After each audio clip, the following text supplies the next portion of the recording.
nach.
Hola, bienvenidos una vez más a Abandona Toda Esperanza. Yo soy Fran J. Ortiz y tú no, pero bueno, si has llegado hasta aquí pues será porque te interesa o te puede resultar divertido o entretenido algo de lo que te pueda contar. Esta semana no tenemos columna de prensa y por tanto no hay vídeo con las recomendaciones habituales de la semana, por motivos profesionales en este caso. En mi trabajo como profesor, como docente, estamos con corrección de exámenes y estamos acercándonos al final de la evaluación prenavideña y pues, digamos que no he tenido tiempo para leer todo lo que me gustaría y mucho menos para escribir una columna sobre ello. A cambio, voy a aprovechar la ocasión para ofreceros en exclusiva, como se anuncia en el propio vídeo, la grabación de la presentación de Ragnarok, el cómic de Mariano Saura, que se ha presentado en diversas librerías de Alicante. Yo tuve el honor de presentarlo en sociedad en la librería Ateneo Comics de Alicante, que he dicho muchas veces que es la mejor librería de cómics, la mejor librería especializada de esta ciudad y una de las mejores de España. Y bueno, pasamos el día con Mariano Saura y la presentación tuvo lugar a las 6 de la tarde y la grabé y os la ofrezco aquí. Es una presentación preparada y patrocinada por la organización de Unicomic, las jornadas de cómic de la Universidad de Alicante, el aula de cómic de la misma universidad, la editorial Carten, que es la que publica el cómic, y Ateneo, que nos ofreció un espacio magnífico para presentarlo. Aquí tenéis Ragnarok, del cómic de que vamos a hablar. La presentación es un poco más de una hora y 10 aproximadamente. No voy a extenderme aquí en esta presentación sobre el cómic, porque tanto el autor como yo hablamos largo y tendido sobre ella. Simplemente subrayar que la edición de Carten de este cómic, que ya se había publicado previamente mediante crowdfunding, es excelente. La podréis ver en las librerías, si la ojeáis veréis que es una absoluta maravilla. Y nada, os dejo con el vídeo. El público no se animó a preguntar y lástima que esto no sea un directo en el que podáis participar, pero bueno, podéis participar en diferido a través de los comentarios y yo os contestaré en cuanto tenga un rato, que ya digo, esta semana está siendo complicada, pero cuando pase las evaluaciones pues tendré un poco más de tiempo libre y si no pasa nada, la semana que viene tendremos un nuevo vídeo y una nueva columna también sobre cómic. Y eso es todo. Espero que os guste la presentación y nos vemos. Hola, ¿qué tal? Bueno, buenas tardes. Buenas tardes a todos los presentes y a aquellos que nos ven luego en diferido a través de YouTube. Estamos aquí en la librería Ateneo Comics de Alicante para presentar el cómic Ragnarok, El destino de los dioses, de Mariano Saura, editado por Carten.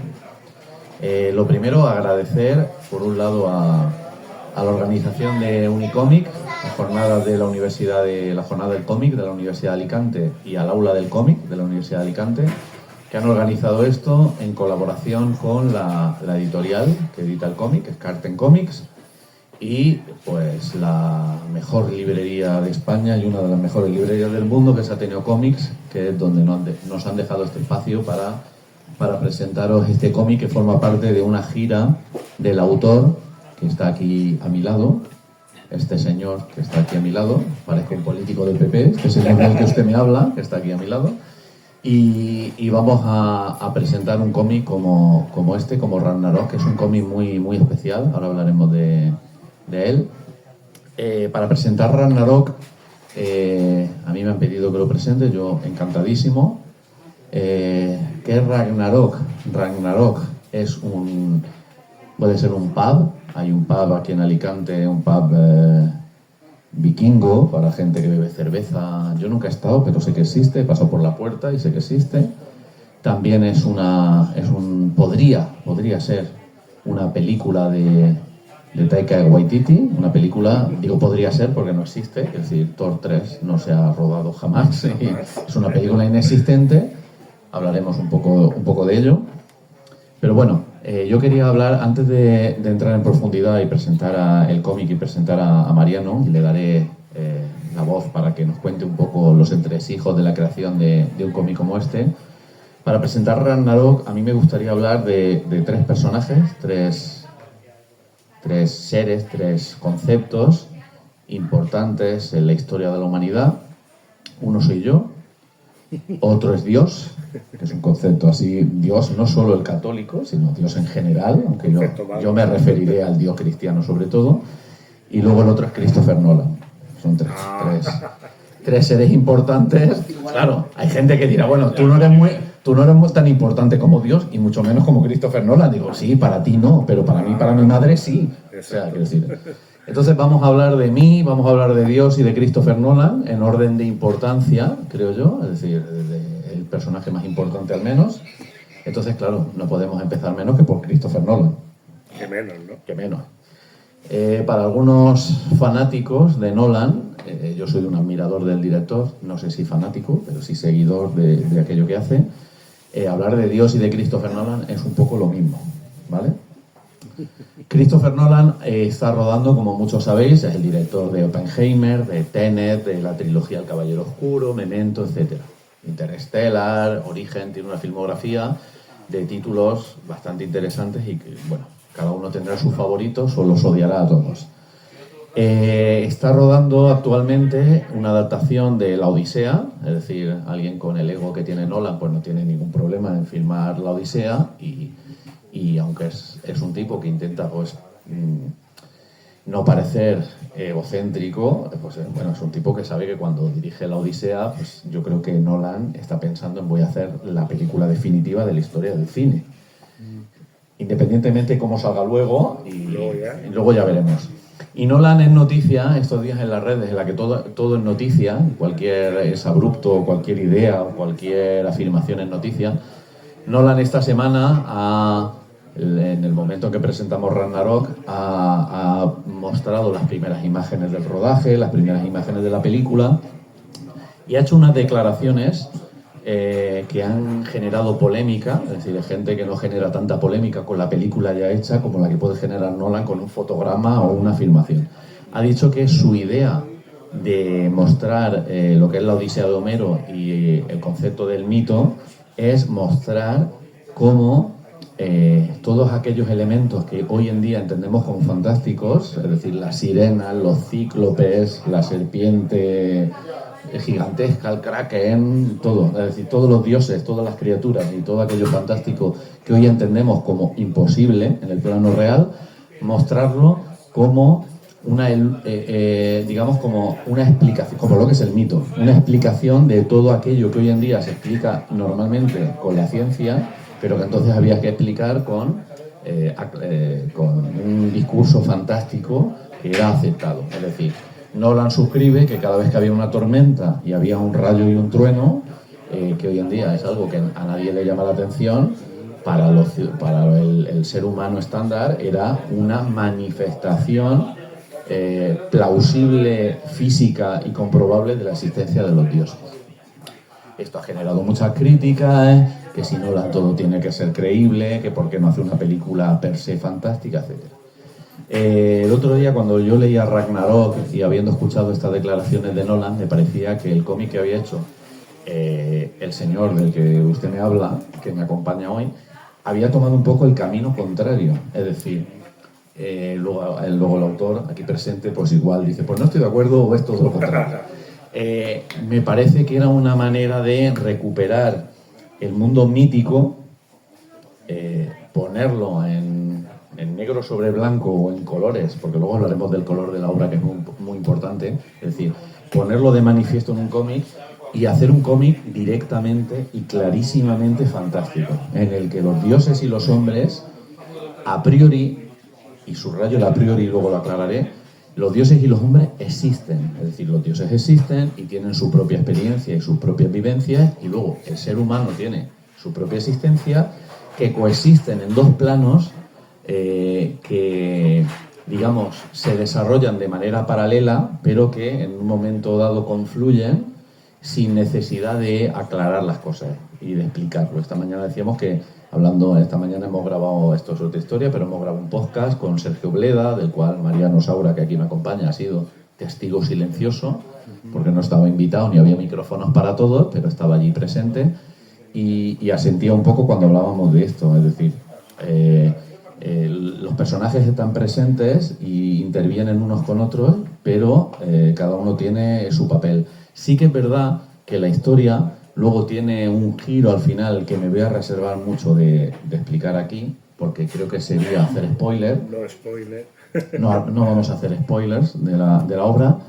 Sí os diré que si ojeáis la obra, si el objetivo de toda presentación es vender el cómic, esta puede ser la presentación más fácil de la historia de las presentaciones, porque cualquiera que ojee un ejemplar de Ragnarok, lo tenéis ahí en la librería para verlo. O sea, yo os reto a que ojeéis el cómic, miréis 4 o 5 páginas y digáis, pues no me lo llevo. Esto no está tan bien dibujado. Yo os reto a que seáis capaces de ojearlo y no lo llevéis.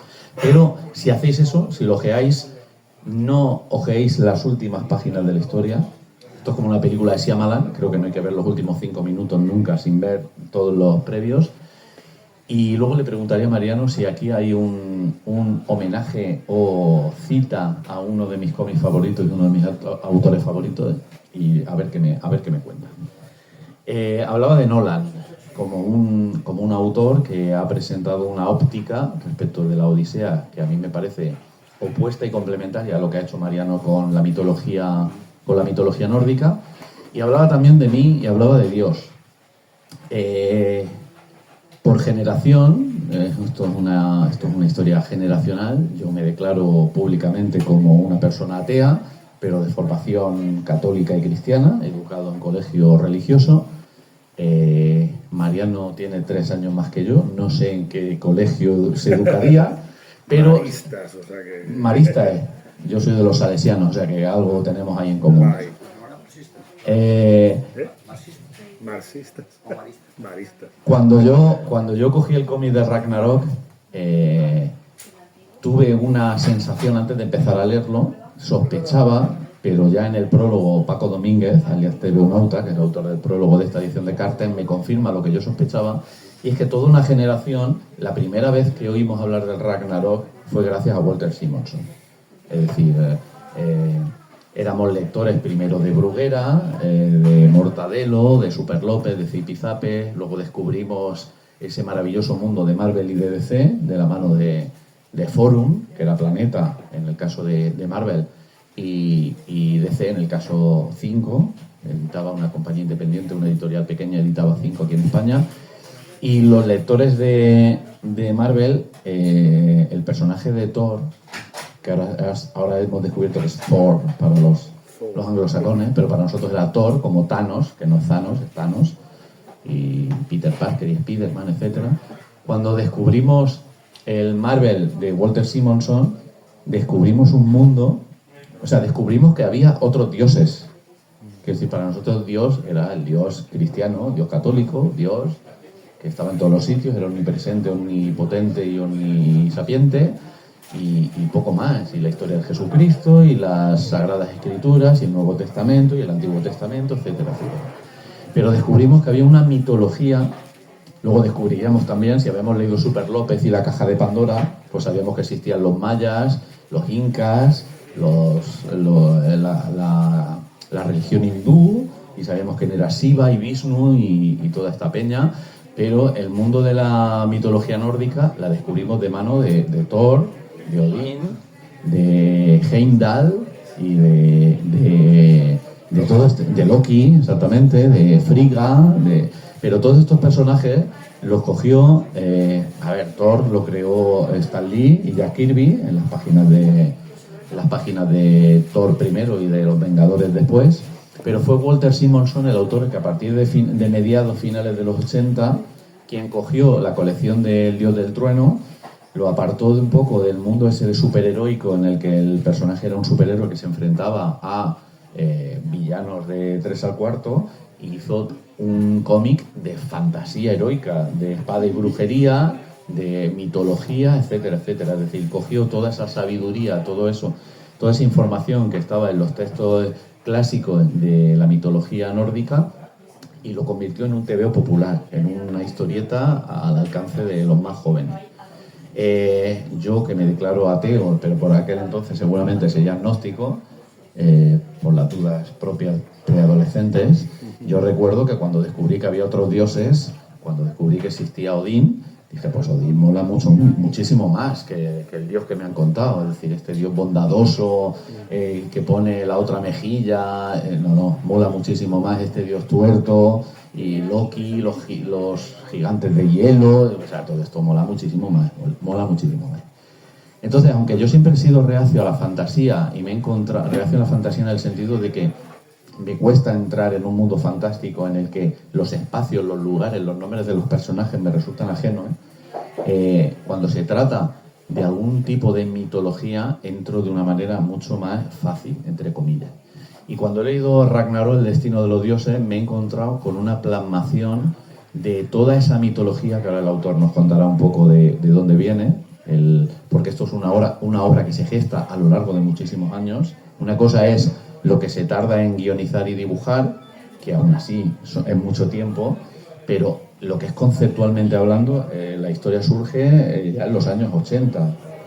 Ahora nos lo contará, ahora le daré la palabra y va a hablar él, y yo me voy a callar y solo voy a hacer 4 o 5 preguntas, más las que puedan hacer el público. Y bueno, ha sido una gratísima sorpresa a nivel de guión.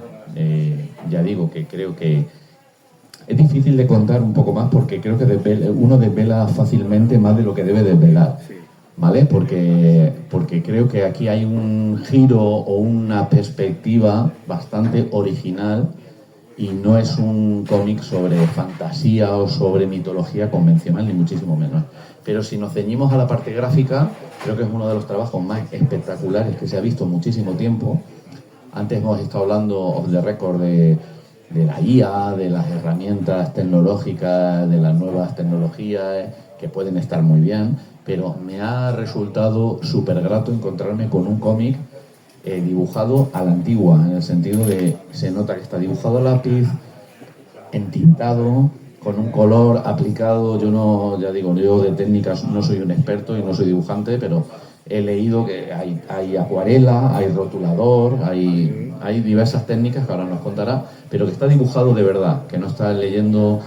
Digamos que puedes buscar los originales de las páginas y encontrártelos con su dibujo a lápiz, con su tinta y su color, ¿vale? No son de estos autores, con todo mi respeto, de quiero comprarte el original. No existe, o sea, no existe. Sí existe, pero digital, no te puedo vender la página, no. Aquí estamos hablando de un cómic dibujado y trabajado a la antigua usanza. Y bueno, yo creo que va a ser una gratísima sorpresa para todo aquel que se acerque. Obviamente, si alguien es fanático de esta cultura o de la mitología, pues obviamente se va a sentir como en casa.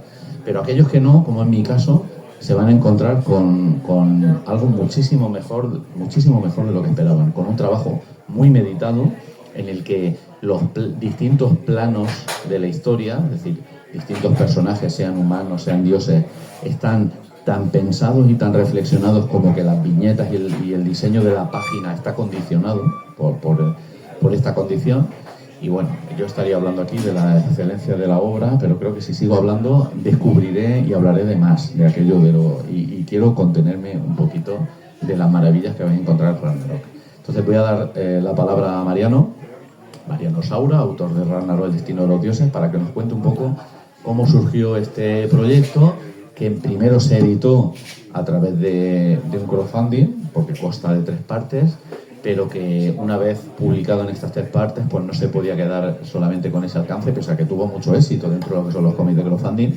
Y hubo una editorial, bueno, hubo más de una, pero en el caso de Carten fue la que se interesó por publicarlo y ha hecho una edición magnífica de la que hablaremos también. Y bueno, Mariano, te paso la palabra y cuéntanos un poco cómo surgió, aunque ya he comentado que vino un poco de la lectura de Marvel y de Thor. ¿En qué momento tú dices, yo quiero contar la historia de Ragnarok? Pues creo que no me queda nada por contarlo, contar ya del todo. Vámonos. Vámonos. Bueno, este proyecto Costales es como una especie de final de proceso de años, digamos, germinó en el 87 con un trabajo en un colegio católico marista de religión, donde tenía que hacer un trabajo de otra religión y mitología que no fuera la católica. Y de ahí salió eso mezclado con los cómics de Walter Simonson, fue el germen de empezar a interesarme por esto. Me acuerdo que cuando hice ese trabajo no había manera de encontrar información sobre mitología nórdica, era rarísimo, ¿no? No existía internet. No existía internet, en la biblioteca había un libro donde había un par de capítulos sobre esta mitología y ya está, ¿no? Lo aparqué durante un tiempo y años después, estudiando ilustración en la Escuela de Arte de Murcia, el último año, el proyecto de fin de carrera, decidí hacer una línea de cómics de distintas mitologías con un personaje vertebral cada uno, ¿no? Pues cogí Quetzalcóatl para la azteca, Heracles, Hércules para la griega y Thor para la nórdica. De ahí salió incluso la idea base de algunas de las escenas que hay aquí, que he mantenido pero reinterpretado, ¿no? Y volvió a quedar la idea marcada, ¿no? Sobre todo porque no estaba la idea del Ragnarok en sí, ¿no? Todavía no terminaba de saber lo que era el Ragnarok, ¿no? Y un tiempo después, cuando lo descubrí, me pude poner mano a la obra con ellos. Hubo un alumno mío que me mandó un PDF de unas páginas de un libro, creo que eran 4 páginas, contando el Ragnarok, porque hay poquísima información sobre ello y muy poco desarrollada, ¿no? Y ahí fue cuando empecé a hilar y a construir la historia. Hice lo que yo llamo el Ragnarok 1.0, que es la primera versión. Me fui a Francia a venderlo y, aunque más o menos funcionó, llamó algo la atención, pero no del todo. Siempre había un... Me gusta es que... ¿Está bien es que en 2010, sí. Yo llevé, creo que fueron 10 páginas, de las cuales había 2 a color, ¿no? El color tapaba mucho las carencias de dibujo, ¿no? Entonces yo enseñaba las primeras páginas en blanco y negro, las caras eran raras, y cuando enseñaba las páginas en color era, anda, está bien, pero, claro, era un engaño, ¿no? ¿Qué pasa? Que tuve una reunión con un editor que lo cambió todo. Fue un editor de Dargaud que coincidió que me tradujo una chica que conocimos que era belga, de abuelo español, entonces era bilingüe, francés y español, y dijo, oye, ¿queréis que os haga de traductora en las entrevistas?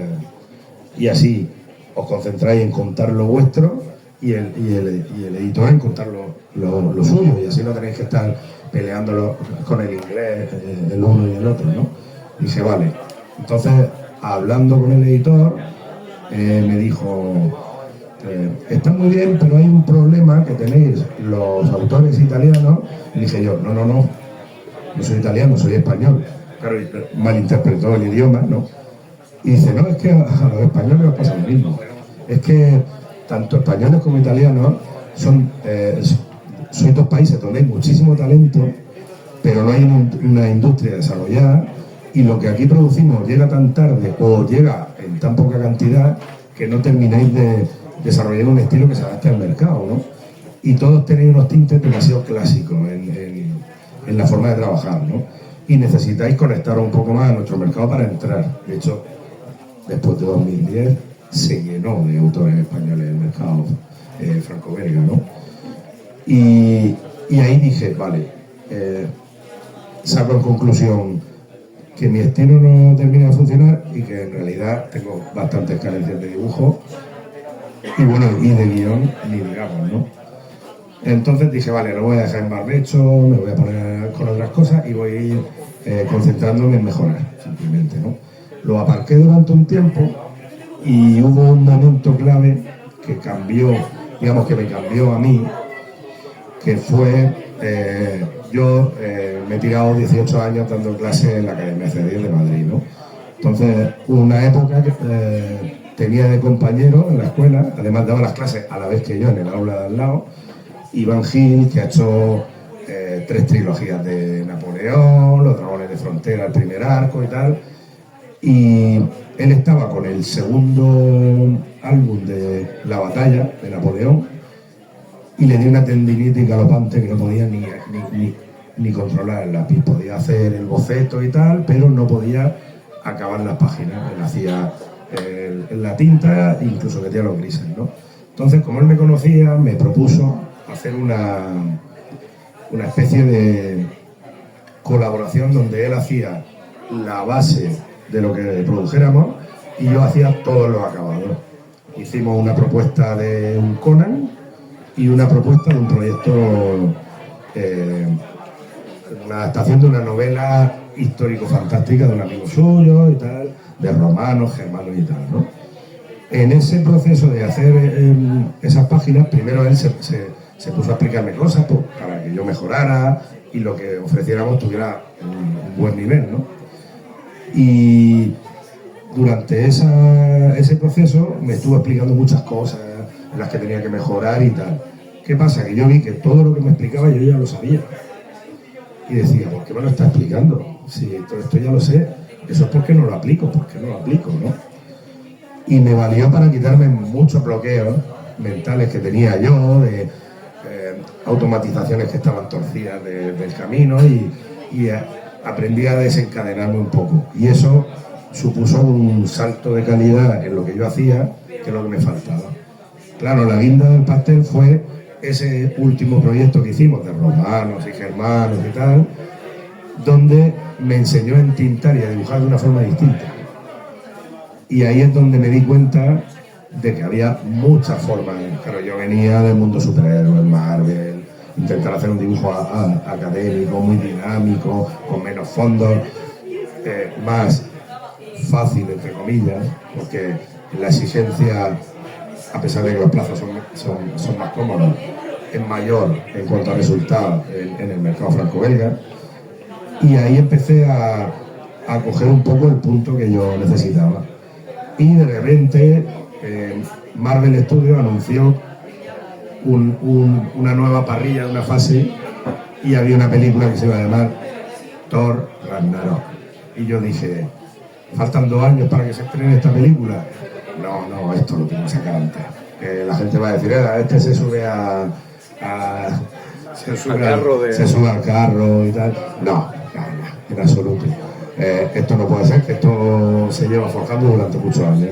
Y ahí me decidí a retomarlo y de repente vi que sí, que el resultado, yo me acuerdo que hacía dibujos, diseños de personajes y decía, no me reconozco, esto está muy por encima de mi nivel, ¿no? Era mi nivel que estaba un poco bajo tierra, ¿no? Estaba como oculto, ¿no? Entonces dije, venga, vale, voy a empezar a desarrollar cosas, ¿no? Y lo primero que hice antes de desarrollar el guión, bueno, hablé con amigos, sobre todo me apoyó mucho en el sentido del guión, un amigo que ha escrito el epílogo de esta edición, que se llama Elio Mira, guionista de cine y televisión, y él daba las clases de guión de cómic en el curso de cómic que daba yo, ¿no? Entonces yo, en vez de que diera en las clases y quedarme en mi casa, iba a las clases. Además de que amigos, y luego hablábamos mucho sobre aquello. Ahí aprendí mucho sobre escritura, ¿no? Y cuando le presenté el proyecto que yo quería presentar a editores, él me dijo, se te ha ido la olla, ¿de verdad quieres hacer esto? Que tú no eres escritor, que esto es un pepino, esto es una locura lo que quieres contar. Ahora hablaremos de qué va esto, que no es simplemente una adaptación de Ragnarok, va un poco más allá, ¿no? Un cómic muy ambicioso. Sí, es muy ambicioso. Y claro, yo dije, no sé por qué, porque yo todavía no he afrontado un cómic de esta complejidad como escritor, pero sé que lo puedo hacer. De hecho, él, al principio me dijo de hacer el guión, digo, no, esto es mío, esto lo hago yo, ¿no? Y entonces empecé a desarrollarlo. Hay mucho de las ideas que me dio él, ideas que me han dado otros amigos también aquí, y empezó a ir cogiendo forma. Antes de desarrollar lo que es el guión en sí, dije, hay una página que tiene que ir sí o sí, porque mi intención era que la gente que no conozca nada de mitología nórdica pueda leer esto sin ningún problema, y la gente que la conozca muy bien diga, por fin hay una adaptación en condiciones de esto, ¿no? Claro, son dos extremos, tocar los dos extremos es bastante complicado, ¿no? Entonces empecé a desarrollar una página que era el mapa del universo nórdico, que está al principio, que es esta página de aquí. El principio, ¿no? El del árbol. Esta página de aquí, que es el árbol, que es como el mapa del universo de la mitología nórdica, el árbol de Yggdrasil, con los 9 mundos, etc. Escribí el texto para dibujar los cartuchos de texto, que toda la rotulación es manual, está dibujada en la página, no está añadida digitalmente, solamente está añadido el texto a posteriori, un proceso de trabajo bastante poco usual, pues que seguí, ¿no? Y esa página fue la primera que hice, sobre todo para terminar de coger el punto que quería del guión, porque el estilo ya lo había cogido con el diseño de personajes, de escenarios, con bocetos y tal, ¿no? Hice esa página y fue como el pistoletazo de salida para hacer todo lo demás, y ahí empecé a desarrollarlo todo, ¿no? Y así es como al final, por fin, cogió forma. Teniendo un primer arco prácticamente terminado, 2017, volví a Angoulême. Y empecé a enseñar páginas y me llevé el dossier. ¿Qué pasa? Que todo el mundo, bueno, la reacción fue totalmente distinta. Toda la gente veía las páginas, le encantaban, no había pega, qué guay, qué bien, esto parece que funciona, ¿no? Pero todos me mandaban a Soleil del Hood, porque son los que están centrados en el mundo de fantasía, y más algo como esto que es fantasía oscura y tal, ¿no? Llegué a hablar con Soleil, se lo enseñó a un editor adjunto que había en el stand, y me dijo, mira lo que acabamos de sacar. Una línea que entonces se llamaba Celtic, pero no tenía tanta forma, pero era el germen de las tierras de Arran. Todo el universo de elfos, orcos, enanos que han desarrollado, que ahora son docenas de tomos, y lo acababan de lanzar. Encima había una serie que aquí no se ha publicado en España, que era una serie de 3 tomos que se llamaba Mjolnir, que era como que el dios Thor se había reencarnado en un enano, y ese enano tenía el martillo, era Thor, y el tercer álbum, curiosamente, se llamaba Ragnarok. Entonces me dijo, mira, no es que no nos guste el proyecto, nos encanta, pero editorialmente no encaja, no podemos publicarlo porque nos estamos haciendo competencia nosotros mismos. Entonces dije, la puerta del sitio donde encaja se me acaba de cerrar. O me espero unos años, que me niego, o busco la siguiente alternativa, que es el plan que yo tenía, que era el plan B, crowdfunding, ¿no? Aquí, bueno, ha sido un proceso de enterarme bien cómo funciona todo eso. He tenido la suerte de conocer gente que me ha ayudado. Hubo una chica que tiene que tiene pues, con su pareja un montón de campañas sobre libros ilustrados, sobre personajes de cine de terror, no sé qué tal, que vi que tenían muchos proyectos a la espalda, y les dije, ¿me podéis dar unos consejos que voy a empezar tal cual y no sé cómo abarcarlo? Y la chica me dio el teléfono, ellos vivían en Barcelona, y me estuvo asesorando y dando un montón de información, ¿no? En ese proceso yo iba subiendo procesos de creación, me grababa y aceleraba los vídeos, dibujando, coloreando con acuarela y tal, y llegó una persona que posiblemente conozcáis, que se llama Nacho Golfe, que es guionista de cómic y es un super bestseller de cuentos y cómics infantiles, ¿no? Y me dijo, ¿qué puta locura es esto? ¿Tú de dónde has salido? No sé qué. Como diciendo, ¿esto qué es? Esto me encanta, ¿no? Entonces yo me puse a hablar con él, le conté le dije, nada, estoy buscando una forma de darle promoción antes de lanzar campaña, antes de montar la web en la página de crowdfunding y tal. Y dijo, mira, pues yo te puedo ayudar. Yo conozco a varios youtubers, colaboro con varios canales y podemos ir haciendo una ronda para que vayas conociendo gente, ¿no? Y acabó siendo clave, porque yo creo que sin esa puerta las campañas o no habían salido o habría costado horrores, ¿no? Entonces ahí, claro, hice una campaña que funcionó muy bien. De hecho, se consiguió la meta, creo que fue 4 o 5 días antes de la fecha. Luego saqué el segundo, que es una locura sacar un crowdfunding dividido en episodios, porque es muy fácil que la gente se caiga por el camino. Pues se mantuvieron. Costó un poco más porque el segundo lo conseguí, creo que fue 10 horas, 8 horas antes de acabar el plazo, o sea, al límite, y luego sobrepasó ligeramente Y luego la tercera se completó en 16 horas, o sea, fue un exitazo, ¿no? También puse más bajo la meta de recaudación, porque ya tenía mucho material producido en imprenta, de los tomos anteriores, y dije, bueno, la voy a... No necesitaba. Exacto. Y también porque me dijeron que si tú consigues la meta muy rápido, la plataforma te coloca más visible en una plataforma donde hay docenas de proyectos, ¿no? Diarios que se unen, ¿no? La plataforma maneja... ¿Qué era, Berkami o...? Era Kickstarter, que es como la más grande a nivel mundial. Porque yo quería que llegara más gente, quería sacarlo también en inglés, etcétera, ¿no? Entonces, pues nada, fue tan bien que salió adelante y funcionó perfecto. ¿Qué pasa? Que mucha gente, estuve haciendo presentaciones en librerías, en canales de YouTube, en perfiles de Instagram, moviéndolo por muchas redes sociales y tal. Y hubo un momento que toda la gente me pedía un integral. ¿Y cuándo vas a sacar los 3? De hecho, hubo mucha gente que no compró esa edición esperando que lo sacara. Y yo siempre decía, es que si no sale esta campaña, no va a salir el integral, ¿no? O sea, todo depende de que esto salga. Y al final salió, ¿no? ¿Qué pasa? Que entonces dijimos, vamos a dejarlo del integral aparte, vamos a acabar la campaña y vamos a ver cómo funciona. Y cuando acabé la campaña, empecé a moverlo con editoriales, poco a poco, ¿no? Pues dije, venga, vamos a ver cómo funciona la cosa. Y me encontré con 3 editoriales bastante interesadas, ¿no? Estuve negociando con las 3, una me ofrecieron unas condiciones mejores que la otra unas condiciones distintas mejores.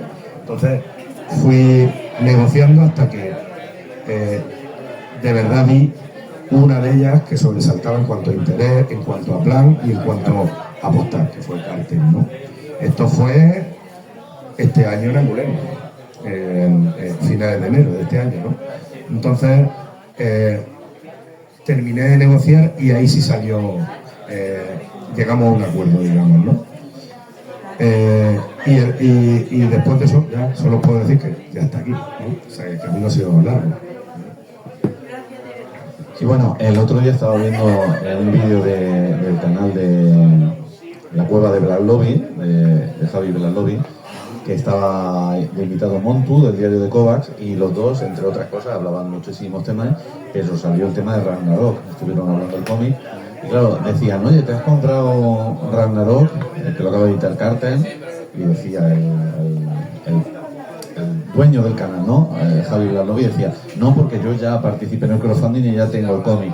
Dice, pero claro, sí que es verdad que voy a la librería y veo la edición de Cartel y digo, bueno, es que no hay color, o sea, el cómic en crowdfunding estaba muy bien y no había otra cosa en ese momento, pero luego llega esto y se edita así, se nota pues que hay un editor que tiene cariño por lo que quiere publicar, o sea, estamos hablando de, quiero decir, si ahora lo ojeáis, este es uno de los sonidos más bonitos de la historia de la humanidad. Es decir, suena muy bien, el tacto, letras doradas, la reproducción. Sé que hay mucha gente que esto piensa que son manías de viejos lectores del cómic. Es decir, el papel que sea poroso y no satinado, ¿vale? Es decir, los colores clásicos que se reproduzcan ahora. Cuando le devuelva el micrófono a Mariano para que siga contándonos cosas, os voy a enseñar cómo salen algunas páginas cómo se ven algunas de las páginas este Ragnarok, que ya digo, es espectacular. Ahí hay que decir también, romper una lanza en favor de Carter en el sentido de que se lo ha jugado al editar un cómic que ha salido antes en crowdfunding y que funcionó muy bien. Porque si se edita en crowdfunding y no lo lee nadie, digo, bueno, pero es que dentro de crowdfunding funcionó muy bien. Y se lo han jugado o no, no lo sé, ahora nos cuentas tú.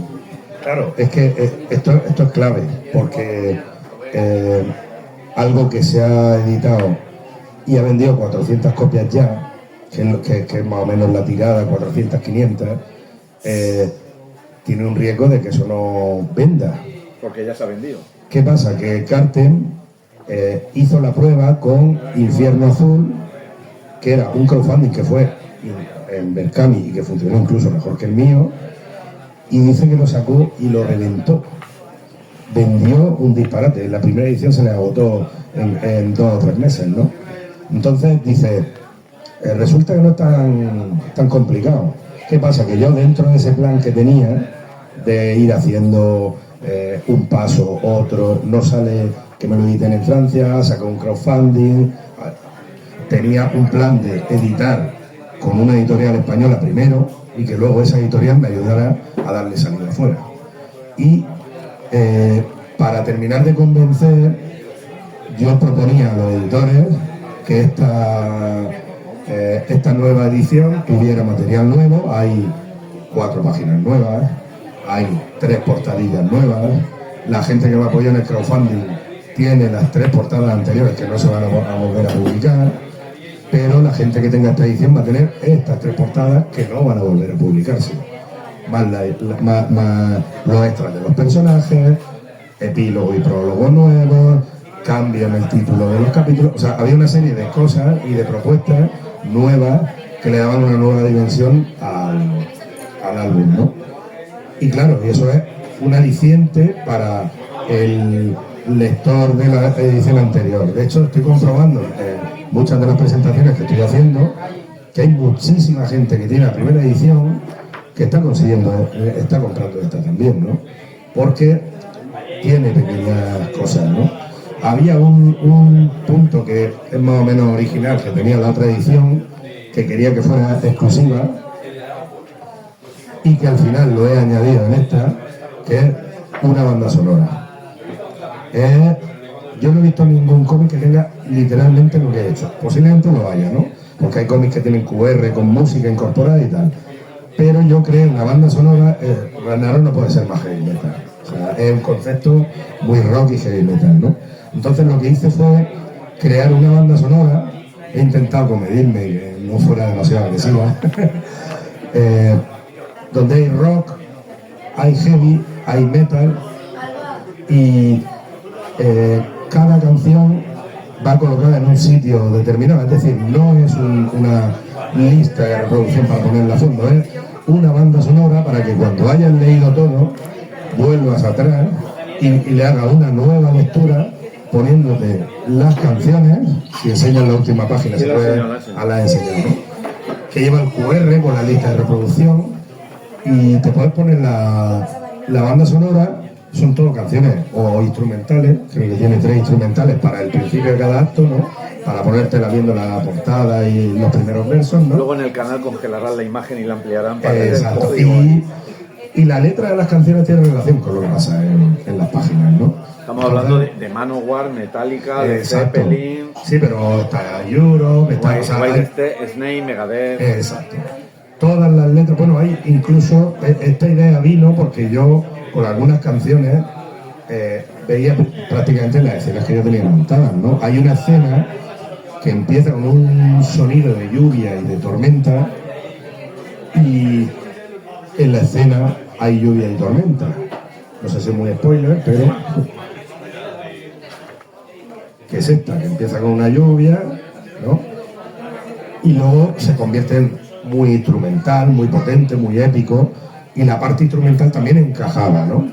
Y claro, una canción que se llama El Pastor de Fuego, y habla de que voy a arrasar con todo y tal, y lo mismo, tiene relaciones, ¿no? Entonces eso le da una nueva lectura. Hay una lectura intermedia que yo recomiendo también, y es que el guión, como entra muy bien porque es algo muy fantástico, muy épico, muy espectacular, dioses y monstruos peleando, dilemas de los humanos pensando en ellos y tal, pero lo que tiene la mitología es que es pura antropología, siempre encierra conceptos que son muy intrínsecos al ser humano, entonces son reflejos de miedos, de deseos y tal de los pueblos que creen en ellos. De hecho, sean de la parte que sea y sean de la época que sea, hay muchos de esos conceptos que se repiten, ¿no?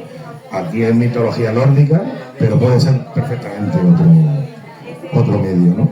O otra época, otra mitología, y funcionaría igual, ¿no? Lo que pasa es que nunca se había hecho una adaptación como esta del mito del Ragnarok. Para que no se había cogido el elemento y tal, pero tan profundo. Exacto. De hecho, lo que he visto es que como es un evento tan épico, las pocas adaptaciones que he visto se han quedado a medio gas, porque es algo como demasiado grande y demasiado complejo como para pasar muy por encima por el concepto, ¿no? Y yo sí me he metido de lleno con eso. Era uno de los principales propósitos, de verdad, hacer la adaptación que cualquier experto en mitología nórdica diga, por fin alguien ha adaptado esto, ¿no? De hecho, en la campaña que estoy haciendo con Carten, he contactado con gente externa al mundo del cómic para que le dé un poco más de resonancia y un poco más de voz a esto, para salir un poco de esta zona nuestra del mundo del cómic, ¿no? Y hay una escritora que tiene un canal de YouTube, su perfil de Instagram, no sé si tiene 20 y pico mil seguidores y tal, que habla sobre mitología y dioses, habla mucho de la mitología griega, de hecho ella se llama Elenia, con Y en medio y con H, pero habla muchísimo sobre todo de mitología nórdica, ¿no? Y me encontré en una recomendación un libro que acababa de sacar que se llama El libro definitivo de la mitología nórdica. Entonces me puse en contacto con la editorial, les dije, oye, a esta persona le puede interesar, le escribí yo por Instagram, pues puede estar interesante y tal. Y la editorial se encargó de hacerle llegar uno. Y ella me ha escrito, dice que ya hará una reseña detallada, pero ya ha subido historias poniendo, mira, me ha llegado esto, otra historia poniendo pelos de punta, tal, ¿no? Le está llegando. Y ella me ha escrito por privado diciendo, por fin te has atrevido a hacer lo que nadie ha hecho, que es afrontar el mito. Una cosa que cuento siempre es que en una empresa que hace como eventos culturales en Cartagena, uno de los eventos que hace, pues hace, yo que sé, catering de comida romana con un historiador que explica esos platos, de dónde venían, tal. Hacen distintas cosas, ¿no? Y una de las cosas que hacen es la noche vikinga, y hay un hombre que es Escaldo, que es narrador de mitos nórdicos, se viste de Escaldo y te cuenta con toda la efusividad y la vehemencia que se hacía entonces, te cuentan los mitos, ¿no?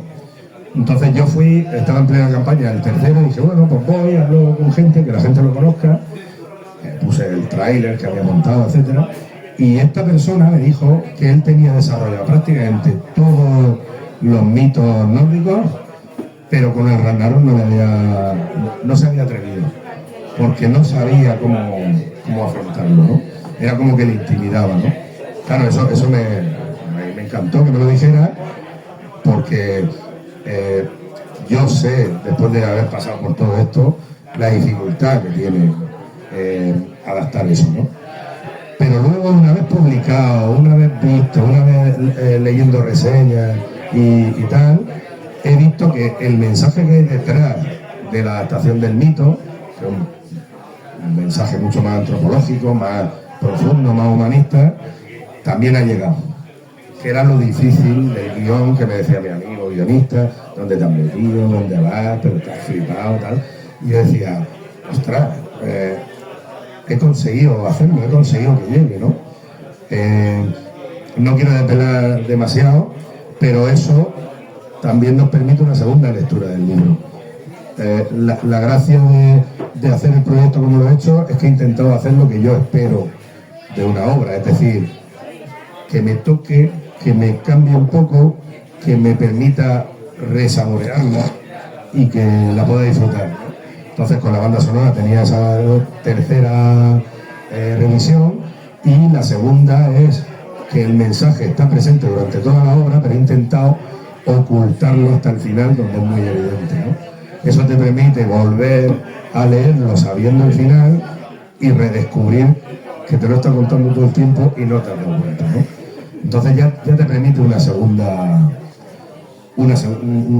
lectura, ¿no? Y luego la tercera, pues no es ni lectura, es un revisionado, pero con la banda sonora, ¿no? Leyéndote las letras, o si sabes inglés, escuchándolas y viendo las páginas, ¿no? No van a encajar perfectos porque tampoco cuentan narrativamente nada, simplemente cuentan unos conceptos que sí están en esas páginas. Entonces, si te acaba la canción antes que las páginas donde va, no pasa nada, o si te sobra, ¿no? No hay problema, sigue funcionando, ¿no? Pero, por ejemplo, al principio sí funciona, como la escena esta de lluvia que he dicho y tal, ¿no? Así que espero haberlo conseguido. Por ahora parece que la gente está contenta. Bueno, si en algún momento queréis interrumpirnos y preguntar algo, antes de pasar el micrófono al público. Ah, bueno, hay una pregunta ya. Bueno, claro. Trae, que te lo voy a Luego hay sesión de firmas y se va a firmar todo lo que queráis. Que vamos saliendo, vamos a la hora de teatro. Claro. Ah, bueno, pues entonces sí. Vale. Y te lo dedica mientras hablamos. Lo he visto en presentaciones, es capaz de dibujar y contestar. Y hablar. Sí. Y hablar al mismo tiempo. Eso sí, me tienes que sostener o igual sin micrófono, ¿eh? Ya veis que tengo... Yo te lo sostengo si hace falta. Hay una serie de referencias que te quería comentar. A nivel de historia hay dos, que me las voy a reservar de momento, pero luego a nivel gráfico, a mí la obra me ha recordado a varios autores y a varios estilos, que yo te voy a decir, como son todos maravillosos, me vas a decir, sí, estaban ahí todos, aunque sea mentira, aunque diga, no, pero voy a decir que sí. Quiero decir, pese a que a tu acercamiento a la mitología nórdica y al Ragnarok en concreto viene a través de Walter Simonson y los cómics Marvel, el acercamiento inicial, pero es un cómic que creo yo que narrativamente y estilísticamente responde mucho más a cómic franco-belga que no al cómic estadounidense, conceptualmente hablando. Quiero decir, yo cuando leo Ragnarok me recuerda, sin que el estilo se parezca o lo imite, me recuerda, por ejemplo, a Moebius, en algún momento. Me recuerda... Sí, claro, sí, todos son maravillosos. Si me recuerda algo malo no te lo voy a decir, por cortesía, no, pero no es el caso. Me recuerda a toda la escuela de Metal Harlan o Metal Burlan, es decir, a Henry Bilal, etcétera, a Caza. Me recuerda un poco a un autor de cómic infantil y juvenil, hoy en día un poco olvidado, que es el autor de Perceban. Hay algunos personajes cuyo trazo me recuerda a Perceban. Luego, fuera del cómic, obviamente, te puede recordar a los Trolls del Señor de los Anillos de Peter Jackson, te puede recordar a determinados elementos que vienen de la historia del cine. También hay algún momento que me recuerda, bueno, obviamente también hay mucho de la espada y brujería de Robert Howard y de Conan, que son personajes y autores fundamentales. Y me gustaría que hay de verdad en esto que estoy diciendo, estos autores, ¿cuáles son tus influencias y cuáles son tus lecturas? Es decir, ¿a qué autores admiras y a qué autores has dicho, bueno, yo tengo que copiar de esto porque esto es muy bueno y aquí hay de dónde sacar? Pues no has dado ni una. Bueno, sí. John Buscema es mi Dios. O sea que ahí sí que has acertado, ¿no? Pero como yo venía del cómic americano, échame un poquillo más para adelante, yo tenía muchas influencias de superhéroes y tal, ¿no? Pero cuando yo empecé a crear esto, estaba cambiando mis gustos al cómic europeo, ¿no? Entonces empecé a leer muchísimo más cómic europeo y empecé a tener muchísimas más influencias de cómic europeo, ¿no? Así que empecé a buscar referentes que me pudieran aportar en ese cambio de estilo que comentaba antes, ¿no?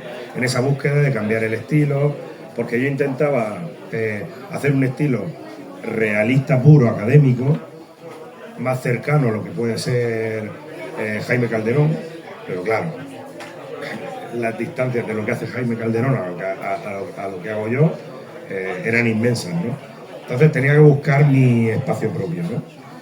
Y en ese proceso que conté de exploración con mi amigo Iván Gil y tal, descubrí ese punto cartoon dentro de un acabado realista y me centré en buscar eso.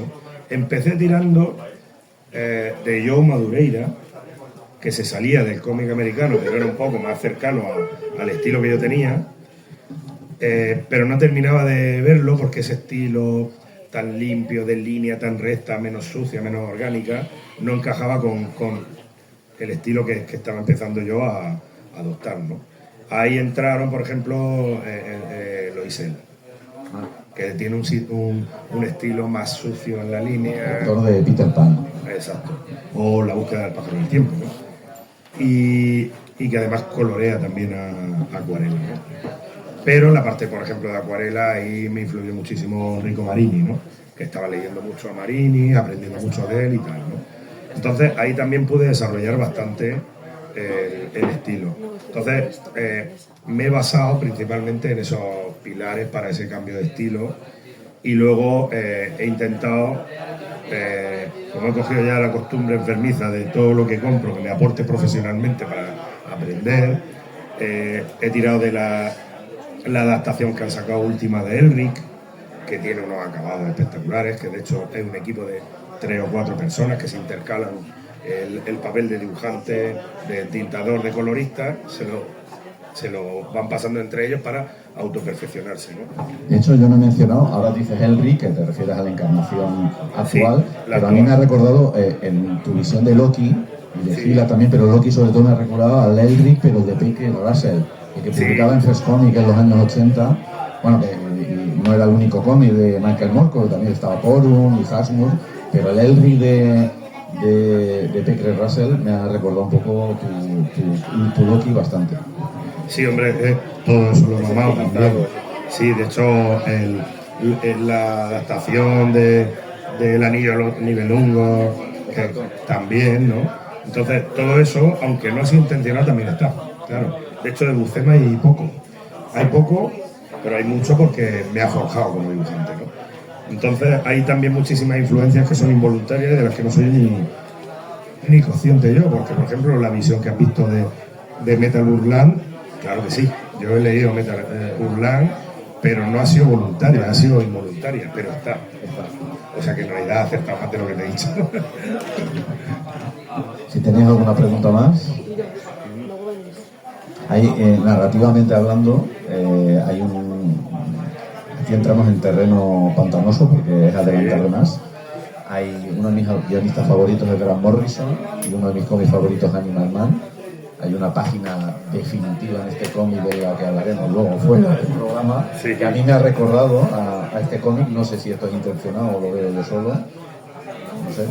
Le has querido dar una vuelta metanarrativa al concepto del mito, que en el mundo de la literatura se ha hecho más veces, y del cine quizá también, pero en el mundo del cómic no es habitual. Y tú sí que le has dado una vuelta al mito de querer ir un poco más allá. Por ejemplo, hay una película que a mí me recordó este cómic y que me parece muy fuerte porque sé que tú no has copiado la peli porque la peli es posterior al cómic. Que yo no sé si has visto, la peli es Sinners, Los Pecadores, esta de los vampiros de los vampiros del sur, ¿no? Del racismo del sur, de la población negra, etcétera. Y uno de los momentos más atrevidos de la película y más osado, me ha recordado, perdón, el cómic me ha recordado porque lo he leído después, pero claro, la película es posterior, me ha recordado a uno de los momentos más arriesgados de Ragnarok, que está hacia el final del cómic, que es cuando hay una proyección temporal hacia el futuro, que es nuestro presente, que me parece muy, muy arriesgado. Yo no sé si cuando viste Sinners dijiste, demonios, Hollywood ha leído Ragnarok y me ha plagiado, porque bueno, ahí está. Pues la verdad es que no, porque esa visión, claro, por ejemplo, la última página viene de otro sitio, no de Grant Morrison, viene de... Va a ser un poco spoiler, entonces no voy a decir. Sí, porque yo no he dicho que era la última, pero lo has dicho tú. Eso. Entonces ahí no me voy a meter porque sería un spoiler, ¿no? De hecho, yo quería que ese final fuera una auténtica torta en la cara para el lector, ¿no? Que dijera, ¿esto qué es? ¿No? Y lo es. Y lo es, ¿no? Pero es verdad que al final nadie inventa nada nuevo, ¿no? Todo viene de algún sitio, ya está todo inventado. Lo único que cambia es un poco la visión personal, ¿no? Pero esa parte que dices de llevármelo a otro campo, incluso a otro género, no tengo claro de dónde viene. De hecho, nació como la posibilidad de continuar esto si fuera bien y dejarme una puerta abierta, pero que no estuviera reñido con que terminara aquí, ¿no? Y que fuera fiel a las ideas que yo estaba contando, ¿no? Entonces, ha sido todo un poco involuntario porque mi proceso de trabajo ha sido bastante orgánico y bastante intuitivo, ¿no? En más de una ocasión he contado que yo he sentido una sensación de ser un mero narrador de una historia en vez de el creador de ella, ¿no?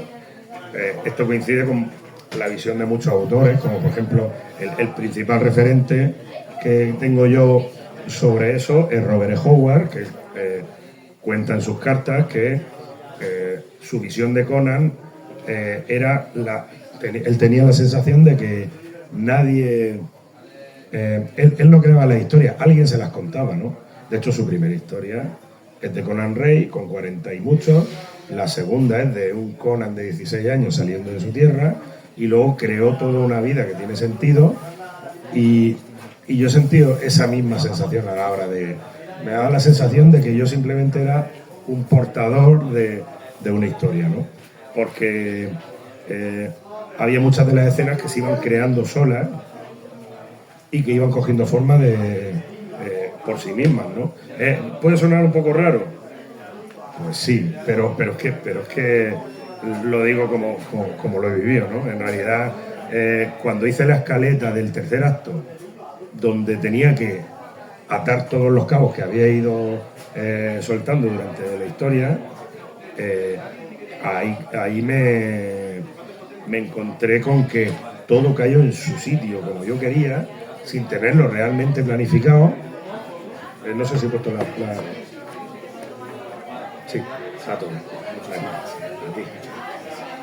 Y hubo un momento que cuando escribí la selección de escenas para las últimas páginas, se me puso la carne de gallina porque dije,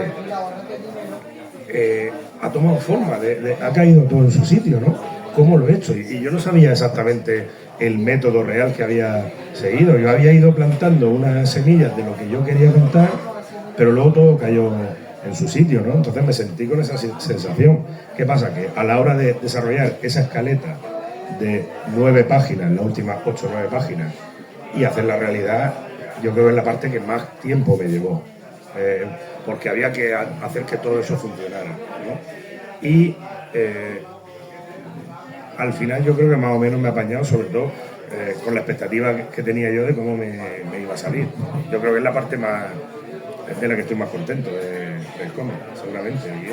Es un poco la figura esta, que esto es clásico, la figura del autor como intermediario, ¿no? Como si la historia se la contaran. Exacto. Bueno, que sepáis, no os preocupéis, porque cuando termine la presentación lo vamos a acompañar al centro psiquiátrico del Bosque, o sea, sin ningún problema, para que lo traten y cuiden de él. Bueno, pues no sé si tenéis alguna pregunta. No, pues antes de pasar a la sesión de firmas, una última pregunta que siempre hago y que es lógica. Aquellos que hemos disfrutado de Ragnarok, ¿qué es lo próximo que vamos a leer de Mariano Saura? Pues ahora estoy, desde hace 2 días, lo tenía muy claro. De hecho, ya estoy trabajando en el siguiente. Pero desde hace 2 días me lo estoy planteando en orden de abordarlo, ¿no? Porque cuando empecé a hacer este proyecto, coincidió que tenía dando clases en el aula de al lado a Kenny Ruiz. Y Kenny Ruiz me dijo, se nota la pasión que le estás poniendo al proyecto. Dice, mi secreto es que todos los proyectos que he hecho hablan sobre cosas que me gustan mucho. Entonces eso me ha llevado a poner toda la carne en el asador y de dejarme llevar, ¿no? Entonces me dijo, así que todas las historias que hagas, que sean de cosas que te gustan, ¿no? Él me habló de las espadas, porque él hace esgrima, me habló de tal, de la cultura japonesa, de Julio Verne, que estuvo trabajando en un proyecto de Nemo en Francia también. En un caso parecido también a Víctor Santos. Sí. Mucho por la influencia cinematográfica. Exacto, igual. Entonces yo dije, pues voy a seguir ese camino, ¿no? Entonces empecé a seleccionar de los temas que me gustan, que son muchos, y dije, cuando acabe esto, el mundo vikingo lo voy a dejar un poco de lado, que ya he tenido una buena dosis, y me voy a mover en el siguiente. Siempre me ha gustado mucho la cultura de los indios nativos norteamericanos, entonces he empezado a trabajar en ese proyecto, ¿no? ¿Qué pasa? Que es de guión, de estilo y de narrativa mucho más extremo que este, ¿no? Porque este tiene... ¿En qué sentido? Porque toca conceptos muy complejos y no tiene la facilidad que tiene este, que tiene la parte épica, vistosa, que puede hacer que sea muy vendible, ¿no? También tendrá una carga más social, más polémica que esto... Sí, en realidad sigue siendo muy humanista, muy filosófica y muy tal, ¿no? Muy antropológica. Pero estilísticamente es una antología de relatos y leyendas de distintos pueblos nativos norteamericanos, pero con un narrador y unos espectadores que le van escuchando, que sería realmente el argumento, no sería una antología en sí, pero cada una de las historias va a tener un estilo gráfico de dibujo radicalmente distinto. Yo, por mi trabajo de ilustrador, estoy acostumbrado a adaptarme a estilos radicalmente opuestos unos con otros, ¿no? Entonces, eso me gusta mucho, es una parte que me gusta mucho de mi trabajo, dibujar de formas distintas, expresarme de formas distintas, ¿no? Entonces, tengo seleccionado un estilo que sería un estilo tribal parecido al de los tótem de los indios. Otra historia sería estilo Disney, otra historia de terror sería estilo creepy, en blanco y negro, con un trazo roto, sucio, con salpicaduras. Otra en plan realista, digital. O sea, tendría una serie de estilos, ¿no? Entonces... Otro proyecto ambicioso. Exacto. ¿Qué pasa? Que hablando con gente, hablando con el editor de Cartel y con otros autores y tal, empezaron a decirme, pues el editor dijo, me ha dado un miedo ese proyecto, porque claro, él parece que está interesado en seguir mis proyectos y tal, y le ha dado, ostras, esto es una apuesta segura, lo otro, uff. Y yo, que llevo desde marzo, abril, metido en el guión de eso, veo que no paro de atascarme, no paro de tener bloqueos, no sé cómo darle forma para que eso fluya y funcione bien, y me llegó a plantear dejarlo aparcado y olvidarme para que dejarlo en barbecho y que vaya cogiendo fuelle para cuando vuelva él, ¿no? Que en parte es lo que ha pasado con este, ¿no? Que digamos que he hecho tiempo para estar preparado para hacerlo, ¿no? Pues el siguiente que tengo es justo lo contrario, es más vendible incluso que este y que los indios. Otra cosa que me encanta, los monstruos gigantes, los kaiju, y tengo una idea bastante potente para mezclar kaijus y ciencia ficción, ¿no? Y con muchas posibilidades incluso de adaptar a otros medios, ¿no? Entonces empiezo a tener ideas bastante interesantes y me da la sensación de que sí puedo afrontar con más facilidad ese, ¿no?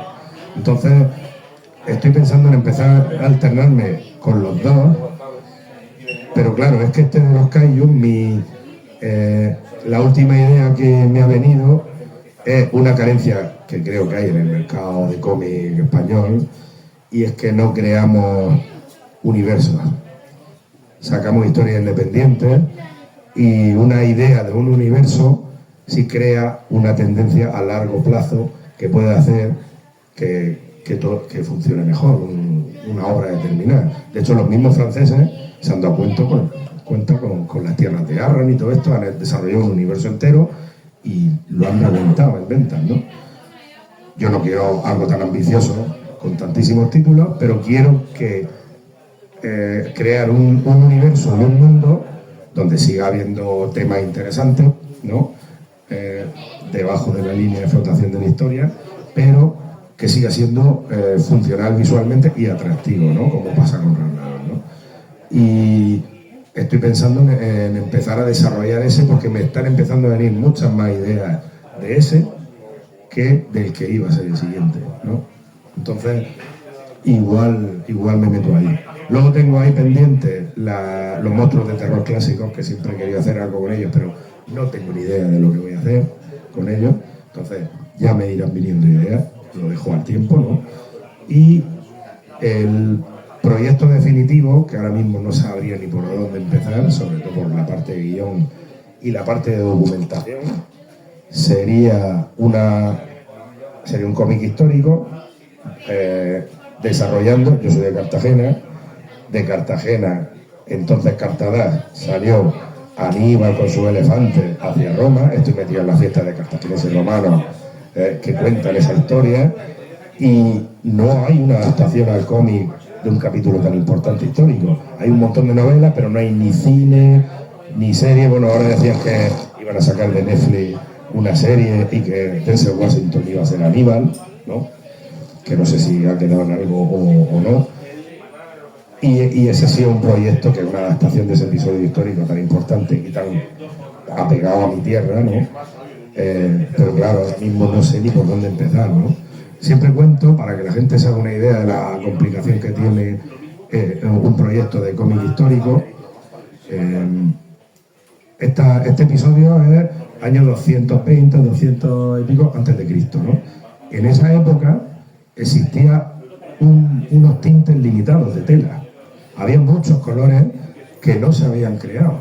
O sea, hasta ese punto de investigación hay que llegar y de exactitud. Bueno, toda la parte, lo que era la ciudad cartaginesa fenicia, no se conserva nada, porque cuando los romanos conquistaron Cartago y la convirtieron en Cartago Nova, arrasaron con todo.